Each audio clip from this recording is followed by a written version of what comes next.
Yeah.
Nanging kowe sionom iku padha karo kaya Gigi Kingsol.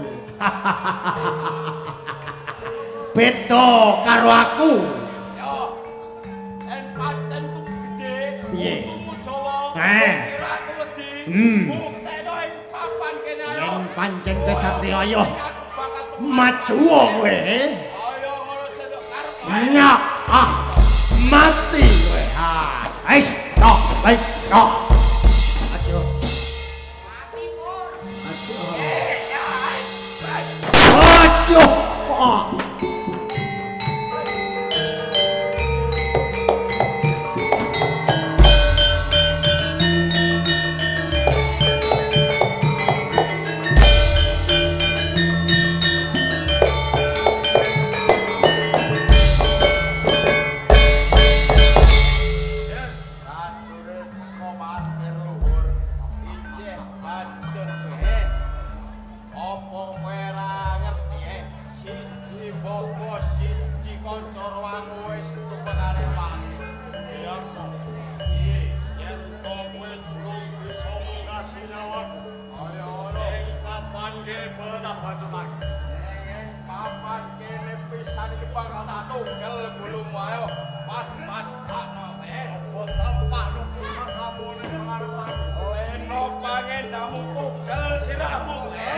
Walah nak joget iku ngene pancen enak temenan, Mbok. Kandhani aja. Ning desa ngendi iki, Mbok? Iki nek desa endi mangko yo lali aku. Desa Manding. Alah eling aku yen. Manding. Ning desa Manding. Desa Manding. Iki mau acarane apa ning desa Manding, Mbok? Acarane sedekah bumi. Sedekah bumi nyedekahe bumine. Desa Manding mau sedekah bumi nanggap ketoprak apa, Bu? Wahyu Budaya, Jo. Wahyu Budaya sing saka ngendi? Saka Ngagel. Saka Ngagel? Iya. Kacamatane, Bu? Duko Seti. Kabupaten Pati. Bumi Minatani. Sing dipimpin sapa, Bu? Bapak Ruslan Hadi. Wahyu Budaya sing saka Ngagel iku mono ketoprak Wahyu Budaya sing ori. Sing ori. Sing ori ku titikane rupane apa, Bu? Titikane rupane ijo, Jo. Sing liyane ijo berarti iku Kawa-kawa. kawe ngono. Iya, kawe. Tekem kawa-kawan tok kok. Lali kawe kok kawa-kawa. Lah iya. Iya. Iki ning kene. Sorry. Ning desa Manding acarane sedekah bumi. Sedekah bumi. Ayo awake dhewe kudune ndongakno desa Manding kene, Mbok. Kabeh pokoke kabeh masyarakat desa Kepoh Kencana Dukuhan Manding ya. Betul. Mugi-mugi diparingi piye, Mbok? sehat walafiat. Amin. Lah mugi-mugi diparingi rezeki halal akeh Amin. ya barokah. Amin. Mugi-mugi desa Kepoh Kencana Dukuhan Manding kene didadekno desa sing gemah ripah lo jinawe. Amin, Bebasan Bu. murah ingkang sarwa tinumbas, tukul ingkang sarwa tinandur ngono lho, Jo. Amin, Jo. Kudune ya ngono, Jos. Bumine bar disedakahi, ya kudu ana piwalese. Ngono ya, Jo. Ngono lho, Yen donga ngono. dinonga, Jo. Yen ngono ngene, Mbok. Piye le, Jo? Awake dhewe ora usah dadak kesuwen. Ayo ndang nonton ketoprak ning Desa Manding ketoprak Wahyu Budaya. Ayo, Jo. Ayo ndang dibuktekno. Ayo, Jo, ayo, Jo. Oh iya. Ayo, Jo. Ayo, Bu.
Kari kowe badan sak